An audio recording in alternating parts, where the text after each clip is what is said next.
For most of us, it starts here, scrolling through articles, browsing forums, and reading magazines about cheap Porsches, wondering whether it's even possible to own one. And then you start to think, maybe owning a Porsche isn't as far off as you think. And if you're like me, you go on and buy one.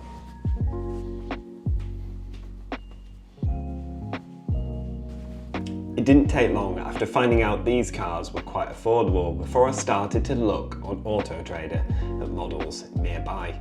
I found the perfect one, seal grey, blue interior, but it had a Tiptronic gearbox. I was unsure, but after a quick test drive I realised that was the car for me, and that's where the expense started.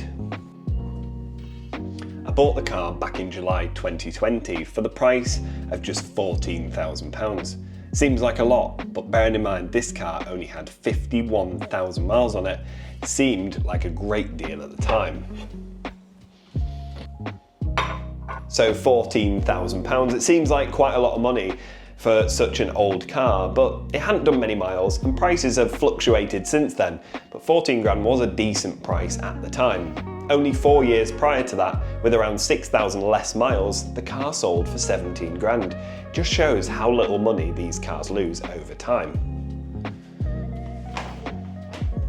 And that brings me on to the next thing before we get into this video and I really talk about how much this car has cost me during its lifetime.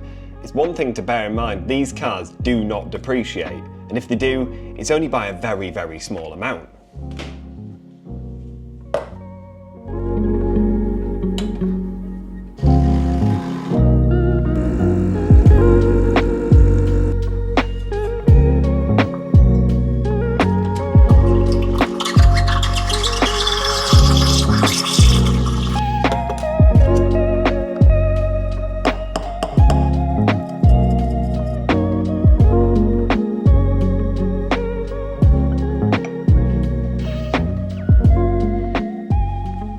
So in this video, I just wanted to talk about the entire costs, from buying the car to running it until the present day.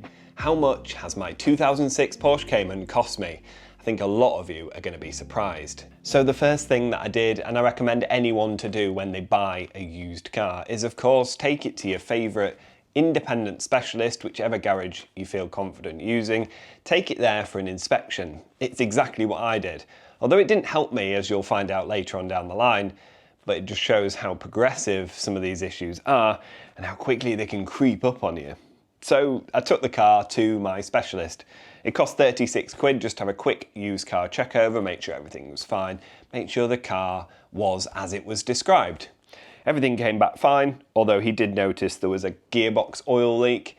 It's something I did actually spot when I bought the car, but a slight seep from a gearbox is nothing really major. It's now fixed.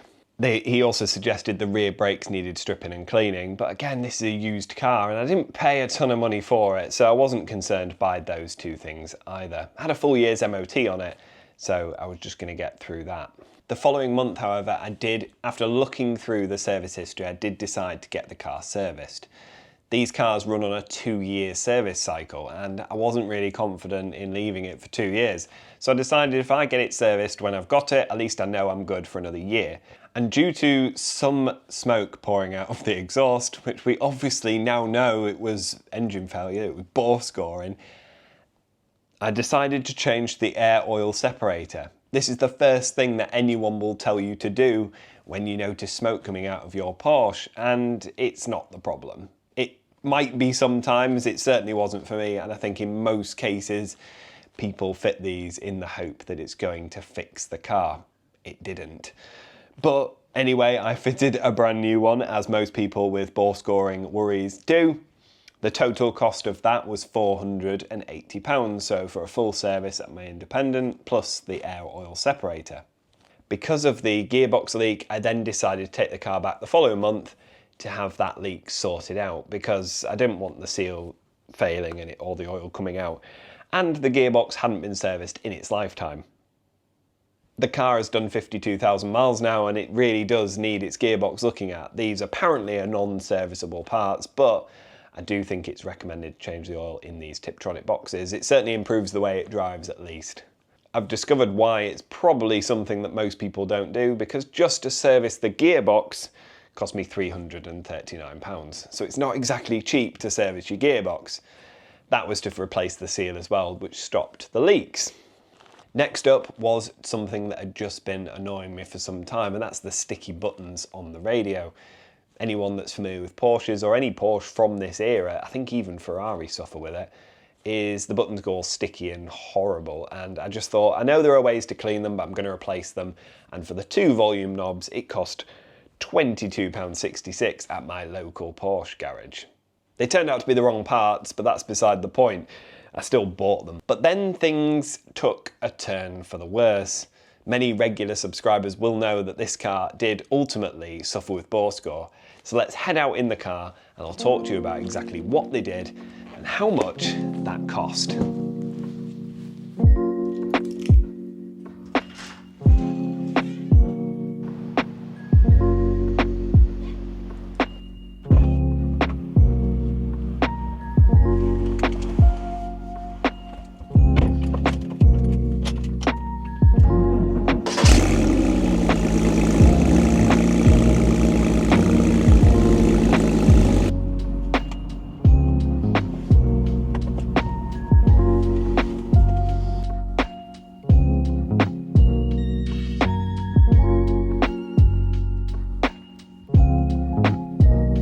So regular viewers of this channel will know that this car did ultimately suffer with bore score. It was a ginormous bill, a bill bigger than any other car I've ever owned, and yeah, it really did question whether I wanted to keep this car at all. The issue started pretty much out of the blue. Yeah, I did the usual checks on the car and I had it scoped when I first bought it, but bore scoring just crept up on me. And with the smoke pluming out the back of it, getting worse and worse, the oil consumption going through the roof, I knew it was ultimately time to take it somewhere to find out what I already knew, and that it had bore scoring. If you haven't followed this journey, you can click the top of the screen now, that'll take you to the playlist where I kind of start to discover on YouTube that this car had bore scoring. Ultimately, throughout the whole video series, I knew it had it. I was just in a little bit of denial, maybe a little bit of hope that it was something else and it was something less expensive. It wasn't, and yeah, I took it to Strass, which is a Porsche specialist at Leeds, and they scoped the bores and ultimately, they diagnosed that as bore scoring on at least 2 of the cylinders, possibly even 3. The car went in for a full engine rebuild, all new liners, they were steel, and it's been fine ever since. It's been absolutely flawless ever since. It doesn't ever kick out any smoke. The only time it'll kick out smoke is like you saw at the start of the video, where I've shunted it up and down the drive if I've been cleaning it, for example. But on a normal day, after driving it and starting it up, starting it from cold, starting it when it's warm, any situation, it will not kick out any blue smoke. So anyone that says that these cars kick out blue smoke, it's normal, it's really not. Apart from one exception, and that would be moving it 6 foot, turning it off, turning it back on again. You're gonna get it. It's just, for some reason, it's what it does. But it doesn't do it from cold, and it's not something that you should ever consider to be normal on these cars. Not unless you're in complete denial about what is about to happen, which is you're gonna have bore scoring, and you're gonna have a bill like mine. So, what was the total cost of the bore score rebuild on this car? Well, it was a rather eye-watering £10,074. £10,000 to rebuild this engine. On top of everything else that followed, I'm surprised I've kept the car. I know a lot of you are very surprised I've kept the car. This car's been one hell of a money pit. Is it worth it? I think it could be. But unfortunately, after spending over £10,000 on the engine, the problems didn't go away. The bore score problems went away, but everything else related to issues with these cars decided to come and bite me.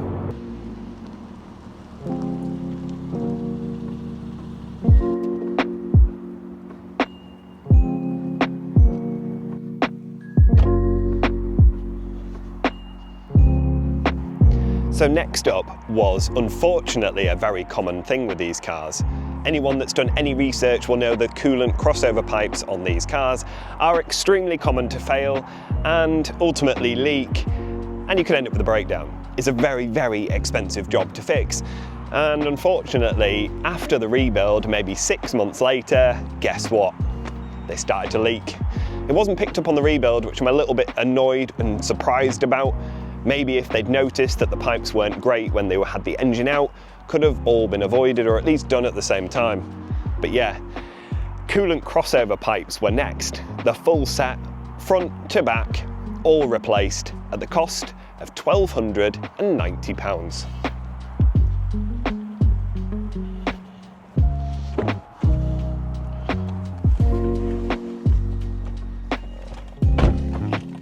So you'd probably think by this point I'm getting rather sick of the car, and for some reason I just keep throwing money at it.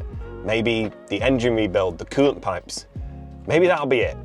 Maybe there'll be nothing else to possibly go wrong or wear out on this car. Again, I was wrong. Due to the unique way in which the UK government decided to resurface their roads here in the UK, the road surfaces are like driving on an archaeological dig, meaning anything like this is going to have its springs damaged. Unluckily for me, I needed all 4 replacing shortly after the coolant pipes. All 4 springs. I couldn't go aftermarket because my drive's too steep. I needed to go for standard Porsche manufactured springs. The cost, £937. Next up is a bill that doesn't just affect Porsches, of course, and it's general wear and tear, and it's not something that can be avoided, and that's brakes. The brakes happened to be worn out not long after that, and to replace all 4, including these dreadful Brembo pads which create more brake dust than you can ever imagine, the total cost for that, £810.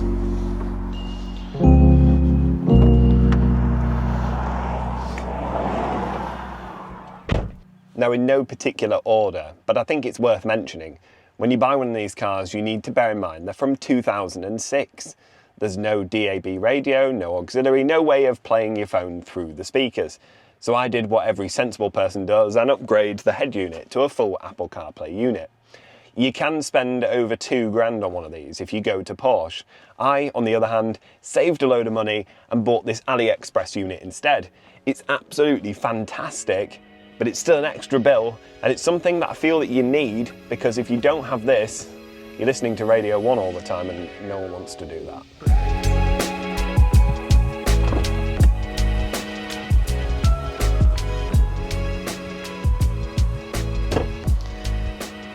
Now, another thing, again, very similar to the brakes, that wears out on these cars and there's nothing you can do about it, and that's the tyres. After buying this car, it had the original set of tyres on the car for around 5 years. They weren't worn, but they were definitely too dry. I was getting very little grip from them. They were Bridgestone Potenzas, I believe, and I swapped over to Michelin PS4S tyres. They're recommended by pretty much anyone with a Porsche. They're N-rated and they offer supreme grip. So shortly after all those other bits were done, I decided to put a full set of tyres on it. The difference was night and day, and they do last a long time, but the cost, £800 for all 4. Now let's talk about some money that I've spent on the car that's been really good fun, and that's the exhaust. This is another modification that I do believe you need, because the standard exhaust not only looks ugly, sounds pretty awful as well. It's nowhere near loud enough, so I opted for this. This is a Top Gear switchable valve exhaust system, full stainless steel, includes a little fob so you can make it louder or quieter of your choice. It's an amazing modification. I think it brings the back of the car up to date, and of course it sounds phenomenal. The downside, it cost £1,200 fitted. Now, the next build to come my way for this car was something that had been brewing over a long period of time. You'll have seen at the start of the video I mentioned that the sump was actually leaking, it was the seal. They replaced that. That seemed to stop the problem, but unfortunately the sump pan was also well on its way to rotting away. When I took the car into Sam Lander Porsche, he decided that the only way really was to swap the sump pan. That's a really big job. While the car was in, they noticed it needed four-wheel alignment because the alignment was massively out, causing the rear tyre to be bald as well. So ultimately that bill was pretty large, a lot of labour, and it cost me £1,700. Other than those huge bills, the next things that I had done to the car were just minor little things that I wanted to get done and get checked on the car. They're 100% not necessary, but it doesn't mean that you shouldn't do them. First up was to put the car on a rolling road. I just wanted to find out how much horsepower it had and also prepare it for the Nürburgring. So got it on a hub dyno, and the cost of that was £150 for a number of power runs to check to make sure everything was working as it should be, and the result was 226 horsepower at the wheels. It's not a lot. I was quite disappointed. However, it does equate to about 280 at the crank, so apparently the car's running fine, and it certainly feels fast enough to me, so that's fine. Next up was to make sure the car was tracked up ready for the Nürburgring. I sent the car to Joey's speed shop for a full geometry setup on the car. He was going to put the car in a fast road setup, so a little bit of camber on the front and rear to give me all the grip I need at the Nürburgring. So to round this year off, the car just had one final bill to go, and that was its major service. The car was well due one. I think I'd travelled a good few thousand miles, been to Europe, been to the Nürburgring, it's done the North Coast 500, it's done a lot of miles. It was well due a service, so I did a major service, all the spark plugs, all the usual stuff, and the cost of that was £500. The car went in for an MOT at the same time and came back with no advisories apart from slightly worn front tyres. I'll take that. Advisories on tyres for me in a Porsche just show that you've been driving it properly. So this is it. The grand total of owning my Porsche Cayman 987 for nearly 4 years has cost me the grand total of £18,720. £18,000 on a car that cost me 14. It's a ton of money. You can't hide the fact that it's a ton of money. When I added it up, I was shocked. However, with a bit of clever man maths, you can work this out of being not too bad. Take out the £10,000 engine rebuild, take away that £10,000 and you're looking at £8,000. Divide that by 4, it's a couple of grand a year. And I think, going by the comments, a couple of grand a year is pretty much what you need to set aside to run one of these. Yes, I've been extremely lucky having to rebuild the engine, but also complete a lot of this work within the last year.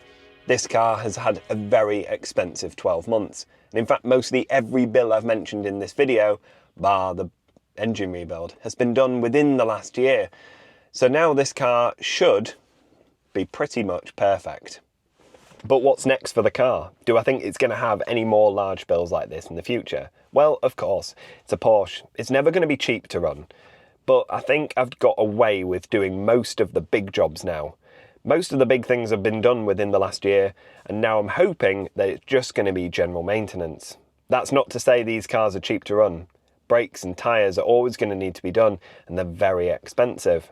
But it's just nice to know that the car has had most of the annoying and expensive work done first. So what do you think? Has this been more or less than you expected? I'm sure it's put a lot of people off buying it, and I strongly would suggest that you're not put off by this video. These cars are expensive to run, there's no getting away from that. But I've been very unlucky with having to rebuild the engine. Take that out of the equation, and 8 grand for 4 years of driving around in a 3.5 litre flat 6 Porsche, I would say is pretty good value indeed. Couple that with the fact these cars don't devalue. Most cars of this age will devalue. They'll get to a point where they're worth a few grand. This is still holding on to the value I paid for it almost 4 years ago, which means I've not lost anything in depreciation. So in some ways, it's actually cheaper to run than the figures suggest. But what would be my advice to anyone looking to buy one of these cars? It's not to watch this video and run a mile. What I would suggest you do is make sure you do a thorough inspection. Bearing in mind that these cars will need their coolant pipes doing, their brakes doing, the suspension refreshing on a fairly regular basis. And if you can get a car that's just had all of those done, you're probably going to have a good few years of trouble-free motoring. One that's had an engine rebuild is even better, because I'm not convinced that this bore scoring issue is restricted to a very small number of cars. I do feel like it affects a lot of cars. This one, unfortunately, was one of those cars. But anyway, I hope you've enjoyed this update video.